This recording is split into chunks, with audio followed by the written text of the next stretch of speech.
Saudações aos navegantes, seja bem-vindo ao canal Perfume, Cultura e Arte. Como vocês podem ver, eu estou aqui com uma camisa que faz alusão ao tema de hoje, né? Sou apaixonado pela filosofia, cultura grega, enfim, e hoje eu te apresento um desafio. Qual perfume seria utilizado por alguém que tivesse a personalidade do rei Leônidas, o rei de Esparta na atualidade? Bem, e para fazer uso desse desafio, eu dividi esse vídeo em 3 etapas. Na primeira eu vou apresentar para vocês algumas características da cultura grega que vocês vão ver que é muito interessante, tem profunda relação com a perfumaria. Logo depois eu vou apresentar para vocês um pouquinho do que foi esse personagem histórico chamado Leônidas, rei de Esparta. E por fim, vou trabalhar com vocês um perfume que, sobretudo no presente, eu digo no presente porque esse perfume com o tempo mudou-se o olhar que nós temos sobre ele, representaria um pouco das características do rei Leônidas, né? Bem, para começo de conversa, gente, cultura grega, ela é muito ligada à perfumaria. Para vocês terem uma ideia, a aromaterapia, que é algo que é muito recente, né? Você tratar doenças, prevenir doenças por meio do uso de aromas, segundo os especialistas, surgiu na Grécia. E técnicas como, por exemplo, a infusão de resinas, flores, e outros elementos de odores em óleo para preservar o aroma também surgiu na Grécia. Então, essa técnica que nós ainda hoje utilizamos foi oriunda da Grécia. Mas uma coisa interessante que é preciso dizer desde já é que existe uma relação muito forte da perfumaria com a mitologia. Então, para muitos, os gregos consideravam que os aromas eram presentes dos deuses. Então, para você ter uma ideia, um dos mitos que falam sobre isso conta que Afrodite, a deusa da beleza, foi picada por um espinho, né, da rosa, e até então a rosa era branca, e ao ser picada ela sangrou. Isso fez com que a rosa ficasse vermelha. E Eros, que era o deus do amor, né, era apaixonado pela beleza de Afrodite, beija a rosa. E ao beijá-la, a rosa torna-se aromática, isto porque até então ela não tinha aroma, e ela passa a ter aquele aroma que até hoje nós apreciamos, né, e que inclusive a perfumaria oriental usa muito, né, a perfumaria árabe em especial. Né.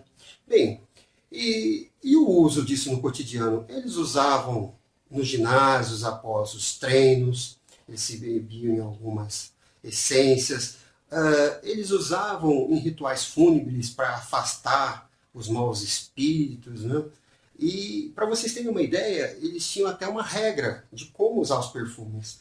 Então, por exemplo, no meu corpo, eles usavam manjerona para os cabelos, que no meu caso faltam um pouco, né? O óleo de palma para o peito, a hortelã para os braços, o tomilho para os joelhos, enfim, existia uma regra de quais perfumes serem utilizados, né, em nosso corpo, coisa que muitas vezes nós também fazemos. Né? E, por fim, os perfumes eram condicionados em frascos, alguns deles ricamente adornados, ora em ouro, prata, mas sobretudo em alabastro. Então veja, o uso de perfumes na cultura grega é algo que era intenso e que contribuiu para a perfumaria até hoje. Né? E, diga-se de passagem, era um presente dos deuses. E como fica Leônidas nessa história? Se você não viu o filme que representa muito bem, digamos, algumas características do povo espartano, que é 300, eu te convido a assistir, vale muito a pena. Os espartanos eram caracterizados pela virtude, mas uma virtude diferente, uma virtude baseada no ímpeto guerreiro.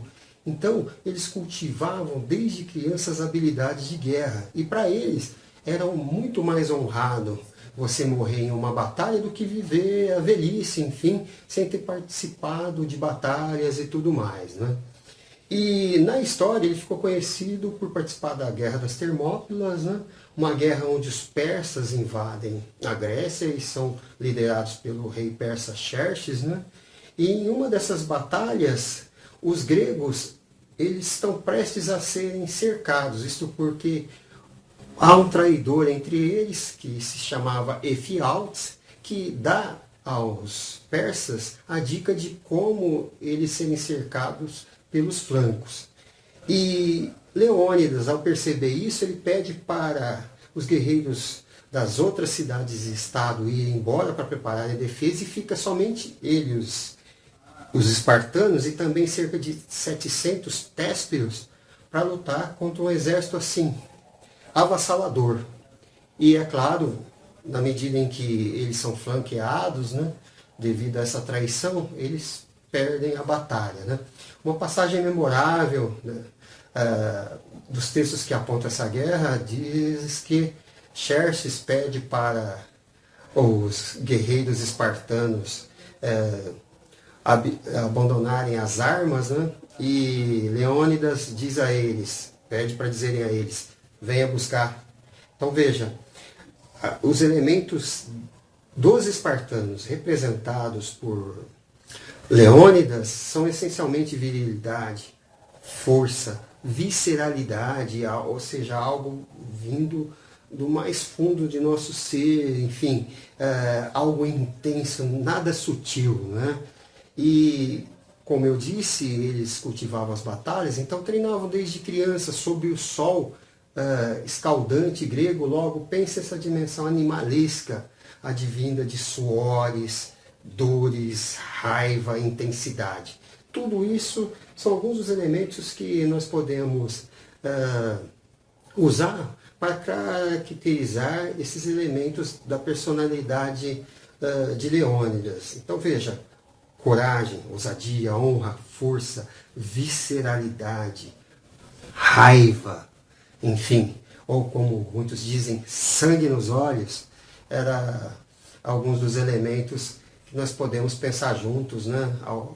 Algumas das características dessa personalidade. E você deve estar se perguntando, afinal, Edson, qual é esse perfume que tem características, digamos, tão inusuais, né? Bem, o Yves Saint Laurent, que foi quem encomendou esse perfume, ele se inspirou exatamente nesses elementos gregos, nas estátuas gregas, mais especificamente a dos guerreiros gregos, que demonstravam e buscavam passar virilidade, né? E ele o encomendou convidando o perfumista Pierre Bourdon para produzi-lo. Ele foi criado em 1980 e começou-se a venda dele em 1981 por meio do lançamento em um evento na Opéra Comique, na França, né, onde o bailarino russo Rudolf Nureyev se apresentou. E de que perfume estamos falando, meus caros, minhas caras? Esse daqui, Kouros, da Yves Saint Laurent. Veja, esse é um perfume, segundo os especialistas Fulger, né, carregado em artemísia, mas sobretudo com elementos da civeta, né, que é um aroma retirado das glândulas do animal, que hoje é produzido artificialmente, né, devido às leis existentes, né, mas é um aroma animalesco, né. Uma das perfumistas que eu acompanhei a análise, ela disse que é um ato, ou melhor dizendo, um hálito animalesco, chega a ser fecal, né? Então, não há nada de sutil, há somente intensidade, força, virilidade e animalidade nesse perfume, né? Sobretudo agora em tempos contemporâneos, né? Onde as pessoas se sentem esse perfume aqui, muitas se sentem amedrontadas, né? E diga-se de passagem, como ele foi incorporado em vários locais, né? E o aroma dele é usado em vários lugares e para fins específicos, né? Desde limpeza, enfim. Então, o cheiro dele como que se transmutou e é utilizado para inúmeros fins, o que deixou ele algo muito comum e depreciativo, né?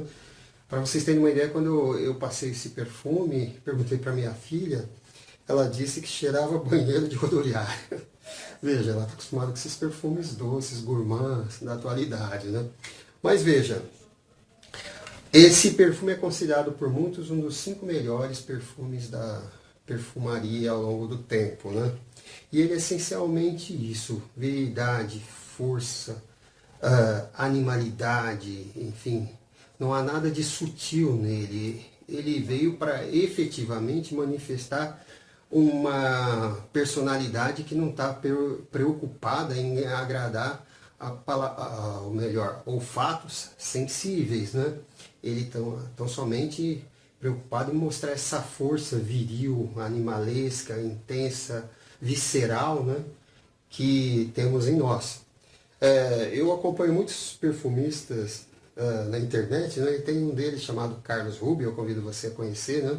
E ele sempre, quando vai experimentar um perfume, ele faz uso do seguinte ritual, né? Ele aplica na pele e fala uno, dos. E veja, se eu fizer isso, uno, dos, em meus braços e no meu pescoço, vocês verão que é uma carga demasiada, porque ele é muito intenso, mas é algo assim, atemporal. Ele é feito para quem não está preocupado com modinhas ou sutilezas. Ele é essencialmente brutalidade, né? Então, esse daqui, ufa, é de uma intensidade fantástica, enfim. Então eu te convido a conhecer esse perfume e depois eu quero ver os seus comentários, né? O que você acha dele. Enfim, ele te convida a fazer um ahu. Esse é o perfume Cultura e Arte, gratidão pela atenção, enfim. Vai lá, se inscreva no meu canal, faça um joinha, vamos tentar fazer uma produção diferenciada, um tanto quanto cultural, enfim. Muito obrigado pela sua atenção e até a próxima. E viva a virilidade, e viva os espartanos!